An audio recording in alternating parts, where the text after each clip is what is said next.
All right, ladies and gentlemen, super pumped to be here. Hello and welcome. Thank you for watching. Thank you for listening. This is Honest to God on AM 1160, The Quest, Atlanta's Catholic Radio. I think it's episode number 51,272.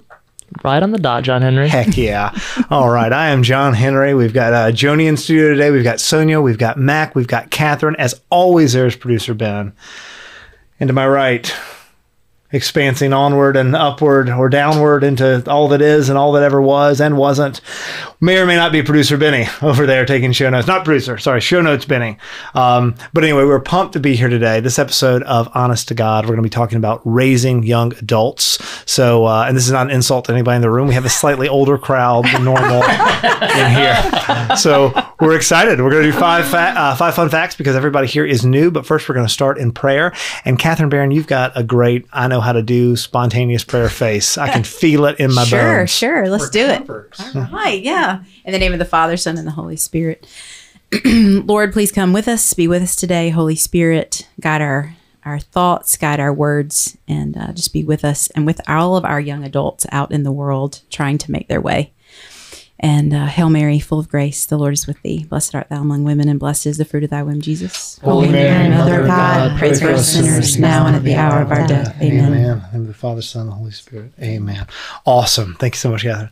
All right, guys. So let's get started. We've got a big crew in here today and a pretty enormous topic. So I'd like to hit the ground running. If we can start with Joni, 5 facts, and in those 5 facts, if you can tell us, this is going to sound a little more pointed than I mean for it to, but like, why are you here? Why do you have it? Why are you here for this show? You know, tell us about your kids, the position that you're in, and why you're here on Raising Young Adults. So do you want the 5 facts first, or do you want the 5 facts to incorporate I want you to incorporate it. I did an improv thing with you. I know you're into this. You can do it. Think it on your feet. Crazy. Okay. My first car that I ever bought was a Mustang GT. What year? 1989. Heck yeah. With T-tops. And it was only a limited edition because they found out that the T-tops were leaking in a lot of them. Cool. So yeah, it was pretty cool. So why am I here? Because I'm raising young adults, and young boys drive fast, just do stuff that they shouldn't do. Another fun fact, I am left-hand dominant in some things. I am right-hand dominant in some things, and I'm ambidextrous in other things. So I think that either makes me balanced or just totally mixed up. Right. So, what do you write with? I write predominantly with my left, but I can write with my right, and I paint with both depending on what I'm painting. I do makeup with both. I'm a southpaw, and I'm really proud of it. We're the next stage, human evolution. I'm telling you. There you go. You're like the missing link between, maybe, and in thousands of years, man, you'll be a lot more interesting than maybe. That's great. I love it. I think I just flip-flop from right to left brain. Another fun fact, I used to be a professional dancer. Cool. Another fun fact, I used to own a bait and tackle store. Another fun fact, I once worked for the largest food and tobacco corporation in New York. All at the same time? Wow. In there. I dig it. Designed for a governmental agency to oversee. And I'm hoping nobody is calculating my age at this point. Because they're like, wow, she's done a lot. That is the game that we are playing. We're all going to do it now. Producer Ben and I are going to tell all of you how old we think you are as soon as the episode's over. No. All right, that's fantastic. Sonia, what you got? Gosh, well, those are big shoes to fill. Well, a fun fact, I started a new job Monday, and walking from my apartment to the car, my shoe broke. But luckily, I had a second backup pair. Oh, wow. Gotta have a second impressive. backup pair. Right? From Minnesota, if you can't tell, I'm not from the South. We're in Minnesota. Burnsville. I've got a sister-in-law who's in a convent in New Ulm. New Ulm. So, yeah. Yes, there's all kinds of suburbs that have popped up since I graduated from high school in the 1800s. Sure. So another fun fact, 2 boys, teenagers, that's why I'm here. Looking forward to getting into the good, bad, and ugly of parenting young adults. Fantastic. So we were looking for 2 more fun facts? 2 more. A dog named Nina, named after Nina Simone, the jazz singer. Oh, love her. She's husky, golden, and lab. Much like Nina Simone. Someone's voice. Exactly right. Husky and golden. Yes. I'm sorry. I've never seen this woman. I'm sure she's lovely. And what else? Oh, once upon a time, I worked for Rich Givens and his family business selling office products for Source Management. Awesome. First in Denver, then in Chicago, and then in Atlanta. And we're going to have him up on a show really, really soon. Isn't that big, fun? Big fan of Rich There Givens. you go. Yeah. So. Awesome. That counts. That's 5. You're golden. All right. All right. Not husky, golden. In 1990, I got my first car. It was an 85 Grand Prix, light baby blue, light metallic baby blue with a white vinyl hardtop. And, We would have been roasters together. yeah. It looked like a shiny Smurf driving down the road. It was something else. I've only broken one bone in my whole body, and that was in the last year, thumb in a woodworking accident. I have been in education for 23 years. I married a girl I met at church camp when I was 14. And one of the reasons why I'm here you did not today- get married when you were 14, but you did meet your No, we're your not from future- that far south. He married the girl from If church you had- camp. He met you later on. It was great. If you had been my cousin, they would have allowed it. That's true. That's true. Yeah. Familiar relation there. And what brings me to being here is because producer Ben is my firstborn son. What? Don't say. It's amazing. How about that? Even though he has red hair. This is a big I know. reveal. Ben did not know that until this very moment. Congratulations, son. That is a first for this show. That is exciting. Yeah, parent reveal. I love it. parent reveal. Unboxing video. It's your parent. That's great. I trust you. I think I was 5. Cool. My turn. Yes, ma'am. Okay, so I am the oldest of 6 children, even though we were not Catholic growing up. Right. I'm not from a Catholic family. I have 6 generations of doctors in my family, almost all graduated from the Medical College of Georgia. Cool. I'm an ER nurse, and for 3 years, I was both an ER nurse and a science teacher, unexpectedly. Nice. We appreciate that. Yes. Good job, Bob. Yeah. I gave birth to 2 of my children in a kiddie pool in my hallway. On purpose. On purpose, Right. yes, not unexpectedly. And Gotta people do. Gotta keep Hang spare out in kiddie shoes, spare kiddie pools, just in case. Dang, girl, like you that. done had a baby. I've been in those situations before as an ER nurse. Yeah. But let's see, I have 4 sons. Our oldest is adopted, and our youngest is here and is headed off to boarding school in a few months, which we never would have imagined, like anytime before, I don't know, 1 year ago. last May. Right. Cool. Yeah. And we've had a podcast for 17 years, way before the podcast revolution happened. What's the name of it? Catholic in a small town. Catholic is singular because it's an adjective. It's singular because only one of them is Catholic. Everybody You have says, to pick which you do, one. you do Catholics in a small town. No, we don't. Yeah. Okay. I like that. love All right. it. Cool, guys. Well, awesome. That was good. That was a fairly quick 5 fun facts too, especially when we have 4 brand new people in here. So let's dive right in. And I don't even know where to start with this one. I mean, I've talked a lot about this on the show in the last 50,200 episodes. That I have young children. My oldest just turned 11, and so I've never raised young adults. I've raised young people, and I haven't gone up through the whole high school aged whatever, right? When I think it gets a little more difficult, I'm still Superman, right? My daughters still think I'm the best thing that ever happened. My son is still my best friend and all this stuff. But I really want to get into how you, not just how you raise young adults, but how you raise Catholic young adults in a way in this day and age, in this culture that we live in that is so hostile to all the key components of not just our Catholicism, but of our humanity and of our desire to teach objective truth to our children. What are the big challenges? I know this is a big question, but I kind of want y'all to narrow it down for me. Does anybody want to just jump in from that standpoint? Wow. Yeah. Well, let's Thank you for saying that for all of us. Yeah. narrow the focus down a little bit. And the first thing that popped in my mind was you create an environment that doesn't necessarily challenge all those ethical sort of boxes that you listed. You create an environment, a loving Catholic home life, and that equips them to carry on past that. To actually go outside the home and to see the challenging aspects of it. So my 4 hours of apologetics with my 4th grade, Right on. bad idea. Oh, okay. I need to, No, just keep that up. Keep doing that. let's get into that. Yeah. You don't have to do apologetic if you're having dinner every night around a table, which can be super hard to do with littles. But once they hit 6 or 7, then you can actually have conversations at the table.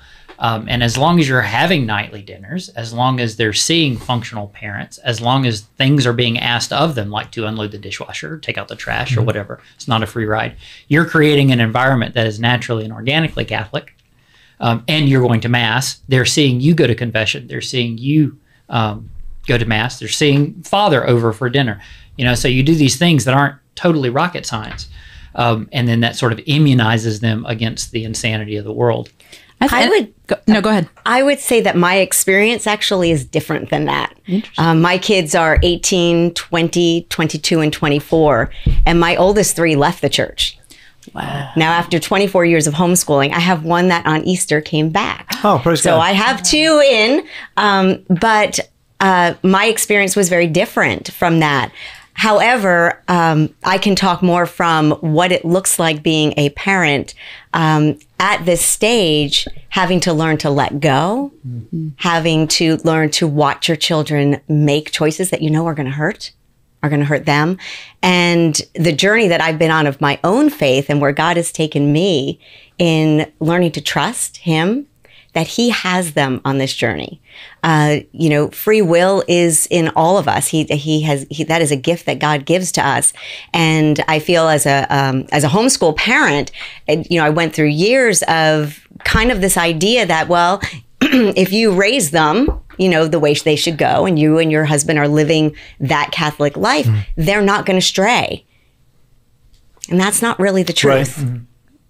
And that puts a lot of pressure on parents when you think it's all what you're doing or what you're not doing. So I would say, yes, do all of those things. Yeah. Because now, as they're starting to go through this journey of life where they've made these choices, as they start to feel that conflict, as they start to find that there isn't the joy that they thought in these choices, then they know where to come back to. When you're living that life, when they look at my husband and I, who just celebrated 25 years praise God. Together, congratulations. And they say, gosh, you are so joyful. And I love the relationship you two have. There's just another dynamic that's there, but I wouldn't say that just giving them that environment, because that was exactly what we set out to do. And we were the family that didn't have all the video games, and we were the family that didn't have the smartphones. And so we really kept them, I don't want to say in a bubble, but we fostered family life. We had dinner together, we played games, we talked, we were open, and still something happened. And the world and the influences you're talking about are extremely powerful.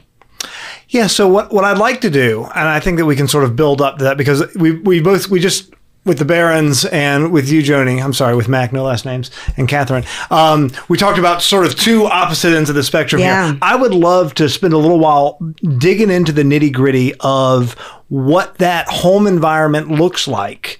And then get into, I loved what you said, Joni, about like, how do you learn to let go? What does that look like? How let go are you letting go? And all of that. But if y'all are open to it, I'd love to right now dig into a little bit of what does that look like? What is that environment where if they stray, they think, oh my goodness, I'm missing something. I want to come back to this. Or if they don't, they're saying, oh my goodness, this goodness and this virtue is here.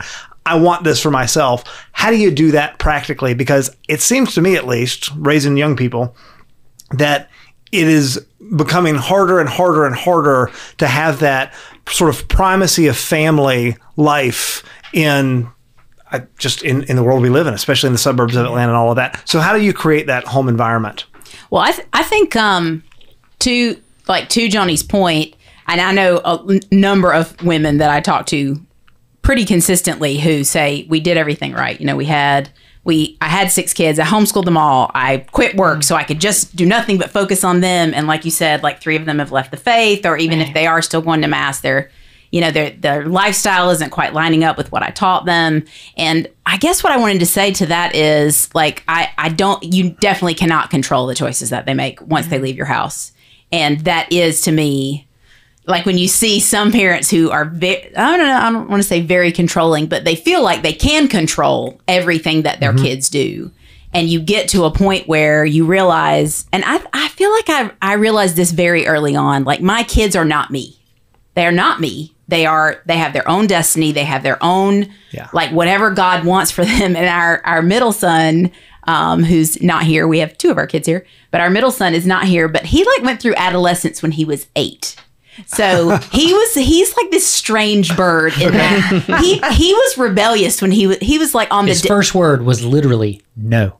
All right. Not literally. It's no. Right. and then never. When you want to do this, never.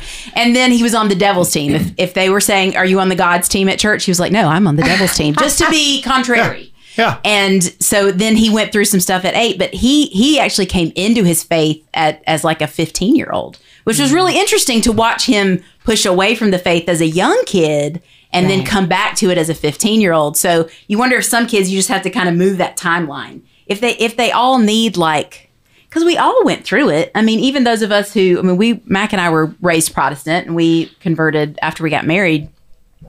But even as young people growing up in a South Georgia home where you were in church 3 days a week, most of the time, you still it had to become your own at some point in your life. Like nobody gets to heaven on the curtails of their mama's faith. Like that's just not the way it works. They might get on the curtails of their mama's prayers, but not on their mom's faith, I don't think. Okay. Yeah. So you've provided emotional support for Joni down there. Thank you. I felt that. Now let's answer John Henry's Yeah, I would question. love some nitty gritty and practical stuff. Sure. Okay. Well, Sonia, you want to go? yeah. Well, cell phones are the nemesis of, of every parent. And then social media, it's like a whole nother layer of parenting. So with 14 and 17-year-olds, my 17-year-old Jet, he'll watch football games and play chess. And then Preston, the 14-year-old, does, it just adds a lot of layers. But we've been diligent about not having cell phones at the dinner table, whether you're at a restaurant or the home, and just facilitating conversation. Sure. And so just, having eye contact and having conversation. And it's just a lot of kids or young adults don't know how to interact. I mean, even if they're in the same room, they'll just text each other instead of talking to each other. Right. So Some grandparents are that way. Yes. And then just, pray every day with them and teach them how to pray. And, it just becomes a daily ritual, and every learning moment you can capitalize on and positive and God moments, and sharing those, I think are important. Sure. So I think it's important for people to remember, and I'm laughing because we just saw a comedian that made fun of this phrase, but life is made up of seasons, and it will not be the same. Whatever practice you have in your home of trying to foster this faith and family life, it will not be the same this year as it will be 2 years from now, as it will be 2 years after that. And that's totally okay. The only wrong thing that a parent could do is have an absence of faith on display in their child's life and have a dysfunctional relationship with your spouse. So maybe one of you guys can fill in the gap here. I don't know where I read this, but and because we have a heavily female panel right now, I feel like I'll throw this out there. But I'm only going to make eye contact. John with Henry's Matt. always making subtle cuts at me. that is good. Always. No, it's actually it's the opposite. From what I've read, right, and I'm sure I listened to this somewhere, but especially as young people get older, I hear that the onus becomes on whether or not their child is going to own their faith and own their identity becomes a lot less on dad, or a lot less on mom, and a lot more on dad, to the point of where you get to a point where it's almost like it doesn't matter if mom's running out of the casino every night, as long as dad's showing up to mass. And I'm not making that comment, but I've seen that play in my own. And you're saying that with kids in general, or just boys? With guys and general. girls, Yeah. Okay. As they get older, they tend to sort of gravitate a little further from mom and be a little more invested in dad, even when they're snotty and grumpy and they don't like anybody. They're still looking at dad a lot more than they're looking at mom. And I thought about that, Mac, when you said you have to be pulling your own weight, or you can't be hostile to the faith. And I think it's way more important, from what I understand in my own anecdotal evidence, right, of the dad's participation versus mom. I'm curious about your thoughts on that. I would say that I would agree with you, especially for the years of homeschooling. I was the one running the house. I was the one educating the kids. I was the one that was the leader in the faith, because my husband was working. He was traveling. He wasn't home, sometimes a week, 2 weeks out of a month. Sure. So that was really my role. But as the boys have gotten older, when they are still in our house, the I take a step back now, really, and let him handle things, because things don't need to be handled right away. I find, as much as when they're young, you need to, this is what happened. This is what I need to do. If dad's not here, I need to take care of it. But now that they're older, I can just go to my husband and say, hey, such and such left the house. They didn't do their chores. He's like, I got it. I got you. It might not happen immediately, but within the next day or so, he's got it, and he's got it taken care of. And the same thing with in the faith. I find that now they're looking at their father in that way. They are watching and seeing what he's doing. And it's interesting because I've seen my husband, as my kids have gone through struggles, I've seen that ignite his faith, and as a leader of the household, where he's risen to that as well. Yeah, I've said that a lot, especially recently, that I a lot of the friends that I've known from college and growing up will make comments about how much harder it's been for their own personal relationship with Christ, and it's how much harder it's gotten as they've had children for them to participate more fully in their faith. And for me, it's been the exact opposite, because I feel like, oh my gosh, I have to be a good guy for the sake of these kids. Like, being a good guy for my own soul, I can worry about that later. Has been my mentality, right? That's not great, but that's the truth. But I've got to take care of these little humans that I love so much, and I want to be a good example for them. And so I've never really understood that take. But I've always felt like with our kids, now we do a podcast every week, and we've said this for the last few years, which is that it's self-imposed marriage therapy. So we are forced on a weekly basis to sit down with one another and have conversation. That's awesome. And we oftentimes end up, stuff comes up, that Mac didn't know it's usually the way it is. Mac didn't know I was dealing with. Mm-hmm. And so we'd have to stop the podcast and have a conversation about that. And so I do think that that's fostered communication between the two of us, which I think feeds over into the lives of the kids. And I feel like now one of our children is here, and he can correct me if I'm wrong, but that we've tended to be very open about, you can ask us pretty much anything. Like, nothing is off the table. Yeah, that's awesome. When it comes to anything, like any conversation is available. I kind of grew up with a mom that was very much like, if you brought up certain subjects, she would this is not a joke. Same with me. Run out of the room. Like, my mom ran out of the room one time when I asked her a particular question. Okay. Yes. And so as growing up, I was like, I never wanted my kids to feel that way. And I told them from a very young age, you have any question about anything, it doesn't matter how weird it is, you can come and ask me. And I do think your kids, I think you can think that they know that, but oftentimes, especially with boys, you actually have to say it out loud. So here's what I just want to say what you said back, and you tell me if I misunderstood it, because I totally agree.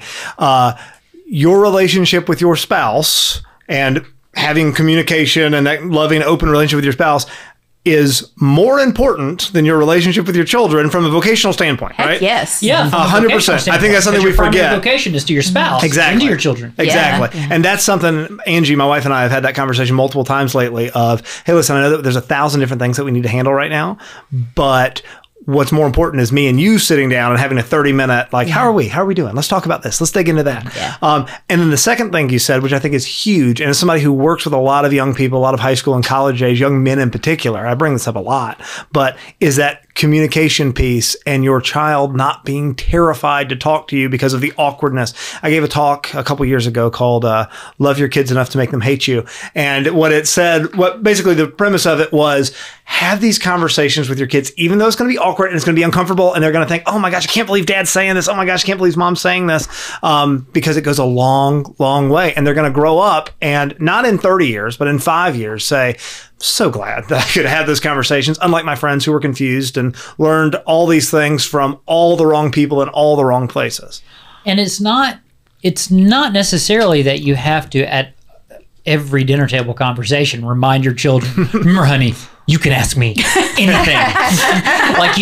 That's going to weird people out. Right. So I got these two things going on in my mind at once. One is a lot of them being feeling comfortable enough to approach you is about you bringing up those things that are on the edge of polite conversation. Mm-hmm. Naturally, you not being afraid to broach those topics when they're young, right?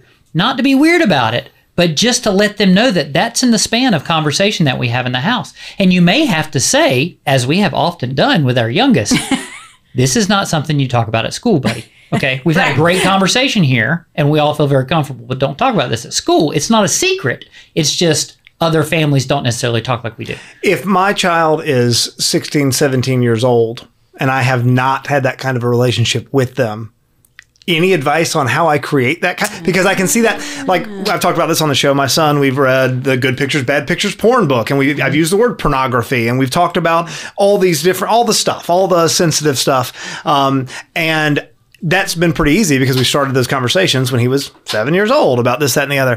I can see it being a lot more uncomfortable with my 17-year-old that I've never broached any of these topics with, sitting down and saying, let's talk about the church's moral issues of contraception. That's when they're gonna smell. It's not necessarily that they smell a fake. Right. It's that's a fake version of our normal interaction. But if I'm in that position right now, let's say that I'm in that position right now, any advice, any thoughts on how I can sort of mend or heal or create that type of relationship with my older child or young adult child? I would say start out by being honest and saying, I really should have done this sooner. Right. Sure. Now you've just opened a door. And you've put it on yourself too. And I think as a parent, whenever I am honest and in an act of humility, that also is a teaching moment as well. Right. So I would use it as a teaching moment and say, I did the best that I knew what to do at that time, but I realized that this was an area that I missed talking to you about. I will say in that same vein, I'm in my mid-30s, and I've had my parents a couple times in my life say, hey, I'm really sorry that I didn't do that. We really should have talked more about that. And that's like the most, so huge. Yeah. It's the biggest deal to me. Yeah. Absolutely. And not only that, I'll give you one more level to that dynamic, is if you can say to your son, and with dudes, they say, dudes talk shoulder to shoulder while they watch something. Right. Or they do something together. Sure. Women talk face to face while they drink coffee. But if you can say to your son, what I never had with my dad is the ability to talk about so and so. Right. And if you've never had that with your son, that will click. Yeah. He will understand what is happening. That's huge. He will go, well, no duh, man. I've never been able to talk to you about that. Well, and for the record, just if anybody's listening, they need to hear this. It's going to be super awkward and uncomfortable to repair or build that kind of relationship. Yeah. And that's okay because your kids are worth that. Yeah, that's 100%. Right. 100% worth it. It's true. And one thing that we touched on that Joni got into last time that I'd really like to dig into a little bit more is, let's say that I've raised young adults and now I have college age students, people who have left my house, maybe they're out in the professional world, and I don't know exactly how I want to articulate it, but maybe it's, I think you said this, right? How do you learn to let go? How does that happen?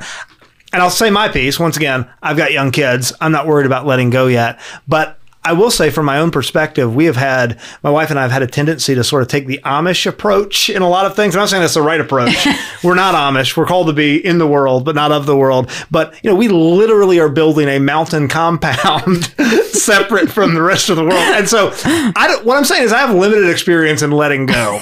Right. I've got a lot of experience in circling the wagons, but I know that's not a long-term strategy. So those of you who have had chicks flee the nest, what do you do? How's that work? What's that look like?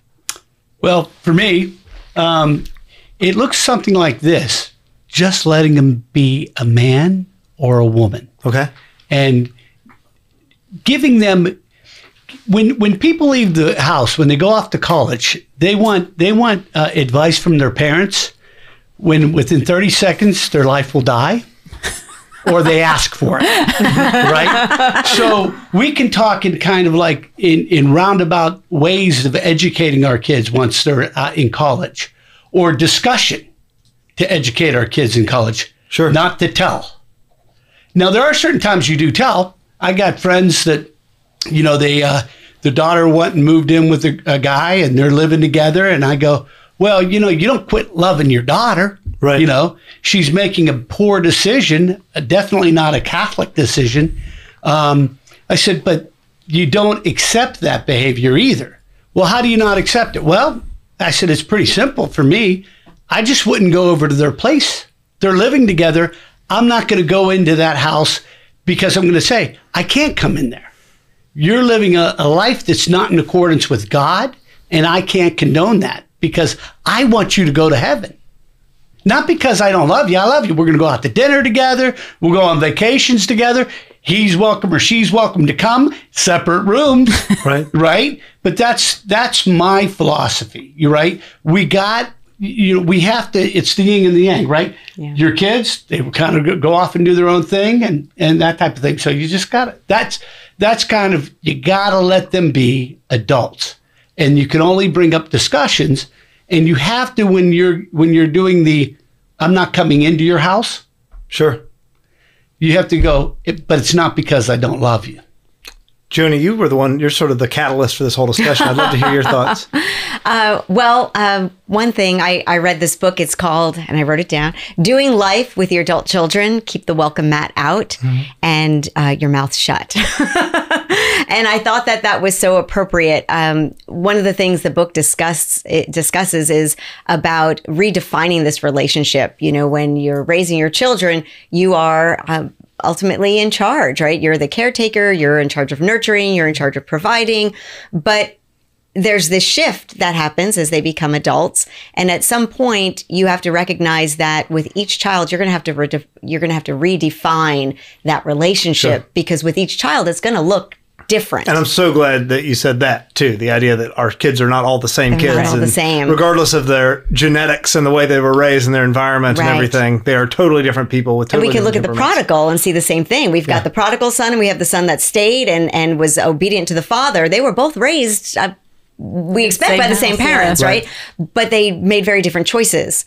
And the idea of loving our children in those choices, like Rich said, the same thing. I think it is so important to keep that welcome mat out, even when they are doing things that ultimately is not in line with their salvation. It's not in line with their identity as a child of God. It's not in line with your morality. It's not in line with what you taught them. You know, you spent all that time and energy to give them the best of what they could be and the best life they could live, and you see them rejecting that. But at the same time, you love them.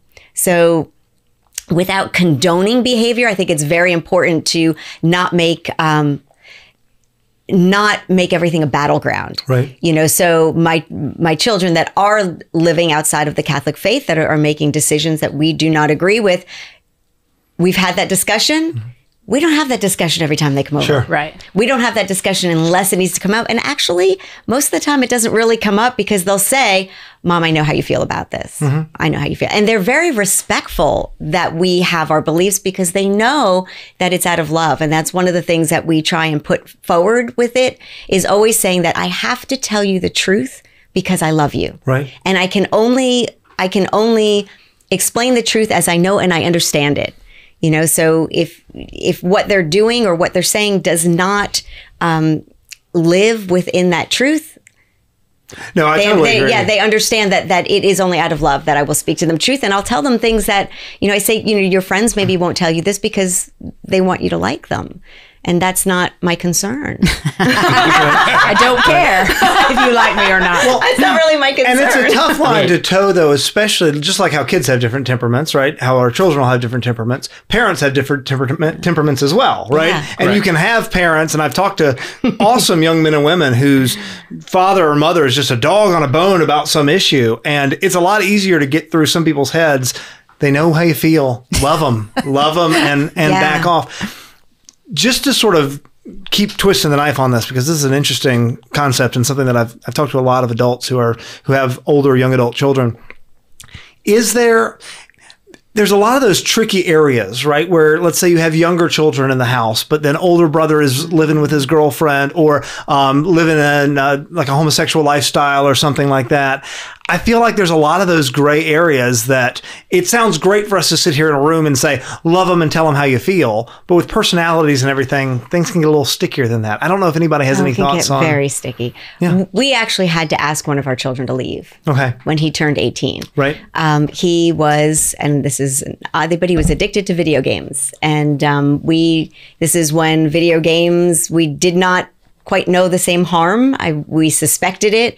It's very difficult to find resources and help for it, but it suddenly just got out of control and it got really bad. And I won't get into the nitty gritty of that, but like any addict, it was just off the charts. So, and one of the things would be that we would set up parental controls in our house. And by the time I went to bed, he had that rewired and he had it. So it didn't matter what I put in my home. Right. He would have it fixed. And then there would be just cans of one of those energy drinks because he stayed up all night and binged and didn't get any homework done, didn't get any of his chores done, didn't get anything, you know, that kind of thing. So anyway, we got to a point after he turned 18 and he just was just not going to comply. We said, okay, so we need to give you a choice. Sure. These are the expectations we have. This is how everybody else in the house is living. And this is what we expect. And you are welcome to get on board with this. But if you don't get on board with it by this date, you're going to have to move out. Right. And that's what he did. And he was 18. And that's okay. Like, it's okay for your 18-year-old to move out. Like, it was not pretty. Right. It's not pretty, but it was not pretty. And he actually went through a phase where he was homeless. Oh, and he that's didn't really want to tough. come home. Wow. He did not, his pride would not let him come home. Wow. So when I tell you we've been through it, we have been through it. Well, I love your point about it, because I didn't really realize this either, that your kids are way smarter than you when it comes to technology. Okay. So please do not think that you have it over on them. But I've put this on and I've put that. No, they know, because they just know how to get around every parental thing that you've done. Sure. So when it comes down to it, all you can do is teach them the right thing to do. Yeah. Because they are going to have opportunity to do the wrong thing. You can't totally shelter them. No. It's not possible. No, it's simply not possible. So I think modeling true religion, and when I say that, what I mean is that this religion that I love. Mm-hmm. This is not because culture tells us to, or culture tells us not to, or because grandma wants us to go. Right. This is because mom believes this with all of her heart. Yeah. And I believe, honestly, that, and it may take after we die, right? But I genuinely believe that mom's prayers are going to bring your kids back around. Yeah. Like, train up a child in the way he will go, and he will not depart from it when he is old. That's like one of those. It's one of those scriptures that you bring to mind. That's one of those hopeful scriptures. And I bring up to my children that there's only one commandment with a promise, which is, if you will obey your mom and your dad, that's not what it says, your father and your mother, your life will be long. So, like, listen, God's told you what you need to do to have a long, happy life. You can ignore mom and dad, or you can listen to us. Oh, girl, I'm totally going to get that put up on a mom sign and slap that up in my house. Well, and I was actually going to make the point that so much of our lives, whether it's parenting or otherwise, should be scriptural. And to this point in particular, letting go, there's nothing more natural. And it's in fact scriptural that, a man shall grow up and leave his father and mother. When I, was a child, I acted as a child. Mm-hmm. When I became a man, I did man stuff. I'm paraphrasing what it says. Yeah. That's the Living Bible. The new Mac version. Yeah. Even biblical examples, Our Lady let go. Mm-hmm. Yeah. She would have climbed up on that cross. Right. If she could have. Right. And she didn't. She let her son do the focal point of all of salvation history right there. So we have to look toward scripture for advice on these things. And sometimes it's clear and sometimes it's clear as mud. And a lot of the clarity in those times, hopefully, Lord willing, will come from the relationship that you've built up over the years. And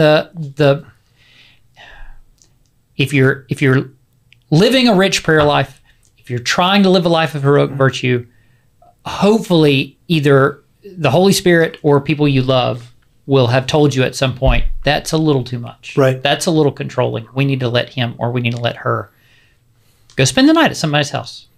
That's fine. That's fine. We'll talk to their parents beforehand if you want to, but you can't control every minute of it. And when it's time for them to leave, you say a blessing over them and you let them walk out the door. Hopefully on their own, but sometimes you have to force it, right? And understand that they will probably come back.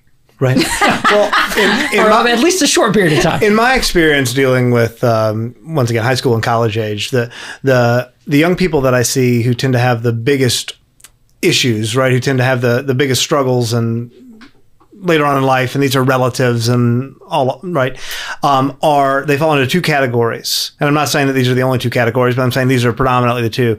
Number one, going back to what you were saying, it is the parents who are so incredibly strict. I'm going to hang on to this child with everything I have, and my 15-year-old son is not allowed to do X, Y, and Z, and he can't watch these movies and all of this. And then as soon as they get that little breath of freedom, they fly. And then the other one are sort of your more stereotypical, super loosey-goosey. Yeah, of course, you can go spend the night over at so-and-so's house. I'm not going to see where they are. You're 16. I trust you to make all the best decisions in the world. Right? And those two, ironically, tend to, at least in my experience, have a very similar outcome for the way that those children sort of exercise that freedom poorly. And that's because I think it's partially because of the disposition of the child. Okay. For instance, one of our children, we really could have said, yes, go do whatever you want to.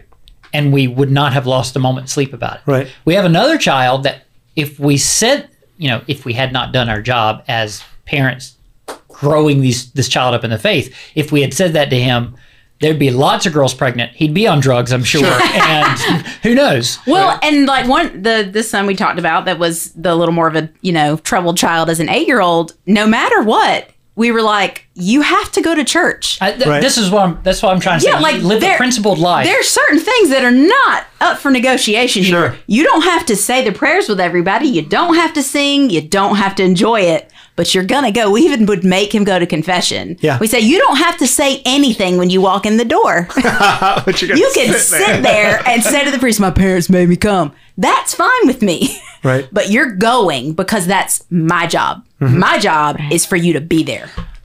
Yeah, and John Henry, one of the things you talk about when you're trying to raise your kids and like what's that look like? It does start where your kids are at, and you bring it all the way through. One of the things that I always tried to with Gracie and Murphy is just to speak to them as adults in the right frame of mind of how old they are. Right. But it was always the reality of life.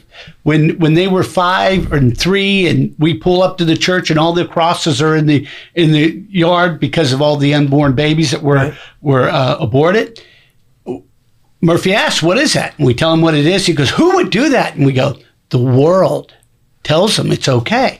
So, and we go, that was appropriate for that time. And as he gets older, we, I had multiple conversations with Murphy and Grace, mainly with Murphy, more so of, what, even though we live in this bubble, we live in our little Catholic bubble, we protect them, right? Our little Catholic bubble. But you got to prepare them for what's out there. I said, everybody is kind of Catholic. We hang out with Catholic people, blah, blah, blah. I said, but the bottom line is we're not of the world. The world's different. And he goes, what do you mean? I go, it's different. There's a lot of evil out there, and they don't even know it's evil. Right. That's the problem. Right. It's camouflage. Satan's a trickster. Mm-hmm. You got to let them know Satan's alive. And Satan's a trickster. He makes it seem great. So that's actually a really good segue. And I think I've got a good group to ask this question too. We've talked a lot about sort of where you the parameters that you set, not being too extreme and whatever. One big indicator, at least in my personal experience of becoming the man that I am and, fighting towards my salvation and all of these things, was community. And being, as a young adult, in a good community. And I would love for you, and I know, I'm not sure about your kids, Joni, just because I don't know their background, but your children who became young adults chose or became a part of some pretty fantastic communities once they left your house. And I'm just curious about, did you encourage that? How did you encourage that? Why did producer Ben end up trekking across the country to go to Chicago to be a part of this cool internship? Or your children run up to Franciscan University? Or I'm just curious about how you foster that. Because you are going to be, as a cliche on the show, I say it a lot, I think as human beings, we're going to be the sum total of the 5 people we spend the most time around. Yeah. So how do we encourage them to spend time around those awesome 5 people? Well, I have to shout out to you and to your friend Andrew for a little bit, that we moved up here very moved up here. We lived in South Georgia for a long time in a very tiny town where they were the only Catholics they knew. Yeah, we were Catholic in a small town. We were. That's a great name. Should trademark that. Really? Yeah. And there, we really Maybe like, a podcast sometime. we lived around the street from my parents who were Methodists and down the street from the Methodist church. So most of their friends and cousins were Protestant. So when we moved up here to North Georgia, one of the things we were excited about was them actually being around more Catholics who were young people. And we tried a bigger youth group first. And our boys, it was just too much for them. I think they could probably attest to that. But then we found Christ the Redeemer, and they had a very small but very intimate, and I say that in the best possible sense, like a small group of kids that could get to know one another, and they had great youth leaders. And it fostered, I think, the community that they currently are a part of. Right. But we said that growing up. Yeah, the short answer is it is by design, up as far as you can design it. Sure. Insofar as like once they get a certain age, it's much more difficult to control. But you, as a parent of young ones, you arrange the play dates. Right. If you don't like the mom and the dad, and make up an excuse. Kids are dumb; they'll believe whatever you tell them. I'm sorry, you can't hang out with so and so. And then when they get a little older in middle school, and they bring home Johnny, and Johnny cusses like a sailor, and is showing them porn on his phone. It becomes a more difficult conversation to have, but it's a conversation that you either need to have now or you're going to have later, and it's going to be way worse. Sure. Yeah. And you don't let them hang out with them. You can't do anything if they're going to school. They're going to hang out with them at school. Right. But you show them why Johnny doesn't quite fit in with what we do here and the dangers that could happen. And Johnny can come over, but Johnny's phone has to be kept with. Right. Yeah, or there's that's a great middle ground to take. And then as they get older, like when they start to be able to drive, you give them a little rope and you allow them to either hang themselves a little bit or to prove their freedom. And you ask good questions. I mean, that's the other thing. Your mom was, she was like a ninja with the questions asking. She would just ask a question and she accepted no vague answer. Oh, who was there? Oh, friends like who? Oh, so-and-so. Was anybody else there? Well, yeah. Who was that? I like how he's come back to communication too. Yeah. I think it's from a young age, communication. Okay. Yeah, I really think that's, to me, that's the biggest key. And that it even goes all the way in through, Johnny. It's not like you didn't have good communication because your kids still communicate with you, even though they're away from the church. Yeah, no, we have great communication, and they still come to my husband and I to spend time with us and to have conversations. So I feel like the relationship is there. I think you're hitting on a very key point, John, and this was something that I saw years ago when my kids were younger, and I've talked to other parents about it, is that we lose them. There is not a good community set up in our Catholic churches for that afterlife teen. Yeah. And my kids fell through the cracks. My older kids, they fell through the cracks. So my oldest, went off, and all of his friends kind of went in different places. Being homeschoolers and going to a homeschool community that was not in our town, all of their friends were spread way out and far. Right. So when high school ended, the friends were all had no one dispersed. Right. So now he had to reestablish. No. And where did he reestablish it? In the world. Yes. Because that was where he went. My next one was the one that had to leave, that we had asked to leave. So he reestablished it in some very unhealthy circumstances as well. And then the other one was a product of COVID. So then that was a whole other, he was a product of graduating in the beginning of COVID. So there was just a lot there. And I really think that community, because for the one that has come back recently, that's been it's the community that he found. Well, I was going to say, it's so can important. you ask Ben about that? He is You're getting ahead of me. I'm about to do that. Were you going to do that? I got it written down right here. Producer Ben thoughts. Because Ben is exactly there. And I would say, before we give Ben the chair, that like this, John Henry, this operation right here is a response to that very need. I mean, from the 16 or 17 episodes of Honest to God that I personally listened to, it seems to hit that sweet demographic that we're talking about. Well, and I'm glad you said that you sort of graduate high school, you get done with Life Teen, and if you're not going to Franciscan University, Benedictine College, which not everyone can afford to do, right? So, then there really is nothing, right? And I know so many of our friends who went to a Newman Center College or whatever, but they left, they graduated, and they didn't get married right away. And so that meant they had to go out in the world and find somebody, and they weren't in our community. We were spoiled. I married my wife, I don't know, 3 months after I graduated from college, and it was like, all right, we're doing this forever, and it's working out great. I feel like she might be the one. But so many people don't have that. Yeah. And so we have all these young people who are just sort of out and wayward. All right, I do want to get to your thoughts, Producer Ben. Okay. Because just to brag on you for a minute in front of our dozens of listeners on AM radio, big shout out to everybody in Mumbai, by the way. 14% of our listeners are currently on the subcontinent, which is really exciting. That's amazing. Isn't that cool? We just ran the numbers. Very cool. Yeah. Can you speak a little bit to that? To brag on you, Ben is a really incredible young adult that I've known since he was a sophomore in high school and just a goofy sophomore. And I'm just super impressed with you as a man, and happy to call you a friend. So I'm curious about why are you so wonderful, Ben? That's the question. Well, John Henry, I relate that really back to all the adults in my, I mean, definitely not the people that raised me. I mean, it had nothing to do with it. They're not the reason I'm producing a podcast now, because theirs was the first one I produced. But no, it was all the fantastic adults in my life throughout my childhood, and then going into high school, where I found you and Andrew at Christ the Redeemer, that just became like these amazing role models for me of how to live my life and how to be a man. And then now, thanks, buddy, actually able to call you like a really good friend. Yeah. Like I was actually working the St. John Bosco graduation, and your line about I can be your friend now. Right. And I'd never heard that line before. I was like, that's exactly what happened when I graduated high school, is that I became friends with John Henry. And it was great. It's been wonderful.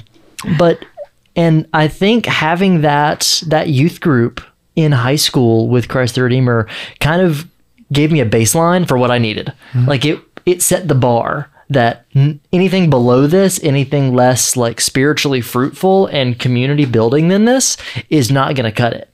And so like since then, just been seeking that. Absolutely. And I've been very wonderful that one of the people from that youth group was kind enough to bring me into her group in college at the UNG Catholic Center. I was going to ask, so what's worked and what hasn't worked? Yeah, I think really what's worked the most is, and it's really, really hard, and it's taken a couple years to really like be in that friend group without that kind of baseline friend, without that friend that I had this years and years experience with, that I now have some more experience with these other people, and now I'm able to integrate a little bit more, and it feels like I'm actually part of the group rather than the guy that just shows up sometimes that I'm not actually in college. But do you think this is kind of a bit of a call to action. I mean, we're sitting here saying like, I think fewer and fewer kids are seeing college as the default. Yeah. We just did a big show on college, and half the show was, you really don't have to go to college, guys. So if that's happening more and more, then more and more churches need to be doing young adult ministry. Yes. Why is this not a thing? Right. And it's right. And if we want them in the churches, the ministry has to be in the church. Yes. And as I said, I saw from when my kids were young, they had things for the older adults. But it was that age group that was missing then, and I think is still missing now. And it seems to be that is the future of our church. When they're looking for people to step up for ministries, it's not going to be the same, 24 people who are all aging out now and can't do all of the ministries. Yeah. We need that. We need those young people to be receiving life from the church, so that they also want to give back life to the church. Well, but if we're not feeding them, we can't expect them to come and feed the rest. But also to find spouses. Like so many people, Catholics, go off to college, they find their spouse at college through connections or whatever. Right. But if you are that young adult that didn't go to college, that doesn't have that ministry, where do you meet other Catholics? Right. Good Catholics that you can actually trust, believe the same things that you do. Well, and we've had that conversation a couple different times in different ways on the show. And ultimately what it comes down to, both for spouse shopping and community shopping, is do the things that the kind of people you want to be around would be doing. Right? Sure, yeah. And so I'm a big believer in everything from mission years to working at going to the Sikh conference. I would definitely write that one down for show notes. SEEK conference that they do. Any sort of any of those things, plug into those things. They exist. It is unfortunate that they're not easy to find all the time. And I don't feel like we do enough as a church. And for those parents out there that are looking for those activities and those things to recommend to their young adult kids, City on Purpose in Atlanta is a great organization that we've had on the show a couple times, that basically they just build a list of what's happening for young adults. Where's it happening? When's it happening? How can you get involved? So that they have this outlet. City on Purpose, you can sign up for their newsletter. They will not spam you. It's pretty. They do a good job. Yeah, I get one every now and again. A Catholic organization? Or it is secular or what? It's a Catholic organization. They do a Substack now. So how does that information get out to those young adults who are not in colleges, who are not in Catholic centers? How do we get that out there to them? Sign your kids up for their newsletter. I mean, practically speaking, because we are talking about young adults. So again, this is that part of that letting go. Right. Yeah. Like this is where at this age. Yeah, putting it in the church bulletin probably doesn't help. Right. Telling the mom probably doesn't help, because anything recommended by the mom, the kids are going to go, "Oh my God, really?" It's got to be come from other young adults. Got to be word of mouth. Or the mom can hire somebody cool to recommend it, like me. That's exactly That's what we're promoting. That's our official stance on the show. We want to recruit platoons of very attractive 20-year-old males and females to go invite everybody's children. That won't look suspicious at all in the history of the church. No, but that is a great question. Jenny. Yeah, well, I'm just wondering, because I'm thinking, like, when my son that recently came back, he walked into the church, and that day, the core team from our life team was there working a retreat. And so there was this community, and he knew some of them from, back in the day, and he was surrounded by people who welcomed him in. But had it been any other Sunday? It wasn't a Sunday. Oh, okay. It was a Saturday. Oh, gosh. Wow. He stumbled in on a Saturday because Praise God. Yeah. That's great. Yeah. Because he needed a place to go that day. Seems and like he a was mom's met by a prayer community. was answered. Oh, yeah. Heck yeah. But what I'm saying is, if he had walked into any other church, that wouldn't the have been outcome there. might have been different. But they saw him and they brought him in, and the next thing you know, he spent the whole day helping them, and went to adoration and went to mass, and all of these things evolved from that. And you talked with another friend about that, and she said, I feel like this is something that we're missing in our parish communities. We're building things. We've got Vacation Bible School and religious ed classes for our youth. We've got adult Bible study but we don't have something that sets the hearts on fire for our young people. Right. We don't have activities and things going on a regular basis in most of our churches. Well, you've got to ask for them. I mean, if we want them. I'm not saying they're going to happen. But if we sit around and we say, well, we don't have this in our church over and over again, that's not going to do anything. I wouldn't say not asking has been the issue. And I'll just leave it at that. Yeah. Well, and two, it's a transient community, right? With the young adults. A lot of them aren't, maybe they're home for 3 months with mom because they're waiting to go to their next job, right? So that the community of young adults who ideally would be the ones to start it, because that's what you're going to come in difficult for. To even have a core anchor there. Yeah, to have a core group. So it's a really, really tough. It is a tough thing to do. Back in the day, they had young adult ministry, which is 18 to 40, right? That's a long span, but I mean, it was 18 to 40. And at one point, and I'll give a shout out to my wife. She's the one that started it in Atlanta. And we'd go to the bars. Yeah. We'd be at $3 cafe, and like we'd get $3.50 show up at a bar, and she had confessions going on in the bar. Well, the bishop squelched that after, you can't be doing confessions in the bar with alcohol. I think it was somebody under the bishop that squelched it, actually, but Bishop Donahue was awesome. But she had people, and people were coming. I mean, 350 young adults, right? And I would say the sweet spot was probably in the mid 20s, right? 27, 28, 30. How does she get those people in there? How does she get the word out? She invited. As a matter of fact, it's a long story, but she had done these little things in the bathroom. You'd be going to the bathroom or the urinal, and it'd say, "Thirsty for something more? The old tap." And we had one guy saw that. Him and his buddy went. He was not a Catholic, they went, and his buddy never went back, but he became Catholic. Wow. And it went really well. And then the Archbishop wasn't the Archbishop Donahue, was another Archbishop, hired a next youth minister to take over Janice's role, and it just kind of faded away. It's still around. It's just hard to keep those things going because people are getting married, they start a family, constantly matriculating out of that group. Right. Yeah. So it's a constant thing where you have to fill the funnel. Yeah. And people are willing to do it. Like my wife did it for years and has always been involved with any type of ministry with youth, young adults, and she loves it. Yeah. You know. Yeah. You wonder if NoFo would let something like that happen, a theology on tap. Great. So we should do Catholic theology at NoFo. I'm down. When we won, we were the papal supremacists. That was our team name. Oh, yeah. And we lost as Tsar Nicholas II did nothing wrong. That was our last one. But I mean, it's not a bad idea. It's a killer spot for it, actually. Yeah. Well, we are well over time, and I love this. I can do this all day. We're not going to do popsicle sticks, but I would like to run through real quick and just, if there's one thing that you wish you had known, right, before your child became a young adult, one thing you wish you had done differently, one thing you wish you had understood better, one thing that you wish you had not done or done, what would it be? Just as passing remarks, and we'll start with Rich because I can tell he's ready. Oh, I'm not ready. But I was thinking, I'll go, okay, what there's so many things I would have liked to have known. Mm-hmm. I would have liked to have known that pornography was going to be so pervasive. Mm-hmm. Absolutely. Right? The pornography that I grew up with is different than the pornography that the kids today grow up with. And any parent out there or anybody that doesn't know that is just living in an alternative world. That's a great one. It's terrible. I think it's the degradation of our society and the destructor of all of our young adults. Yep. All of our men. I don't care if they're young adults or not. It's terrible, and it's now affecting women just as much. And it's not enough to know that it is evil and try to protect your child from it. You have to have a conversation. It is not a matter of when they're, or if they're going to see it. It's a matter of when.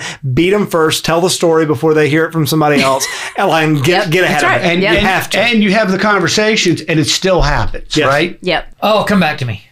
Catherine, what you got? One thing. Oh my goodness. That parenting is much, much harder than you think, and that your kids will hurt you in ways that you don't understand, that you cannot imagine, and that you'll survive it, and so will they. And that prayer is like, I think, and Our Lady. I think prayer and Our Lady, like Mary loves our kids way more than we can ever comprehend. And I keep coming back to that like we have an adopted older son who was not a Catholic when he came to us. And so we've had to just kind of let him go and just try to be the best example. And I just feel like Mary, we're all here right now in this time for a very particular reason. Yeah. And I think she's going to ultimately triumph, and that we have to keep hope. We have to just keep hoping and believing that that's the case. That's great. Joni? Embrace the struggles because there is grace and beauty there. Awesome. Yeah. And that, don't worry, because God's got it. He's got them. That's great. Mac? Let them watch TV. No. No. And this is for real. It sounds trite, and it sounds like I don't know, something you hear all the time. But, dudes, if the fence needs mending, you can go out and fix it in 20 minutes. Or you can take a little boy with you. And it may take 2 hours. But there's an awful lot of good that happened in that 2 hours that it took to fix that fence. I love that. That's great. Yeah. All right, guys. Thank you so much for being here. This has been a great episode. We are well over time, but it is well worth it. Thank you to all of our panelists. Thank you to producer Ben. You're welcome. Show notes, Benny. And ladies and gentlemen, thank you for watching. Thank you for listening. This is AM 1160 The Quest, Atlanta's Catholic Radio. You're listening to Honest to God. Producer Ben, Signing off. over and out.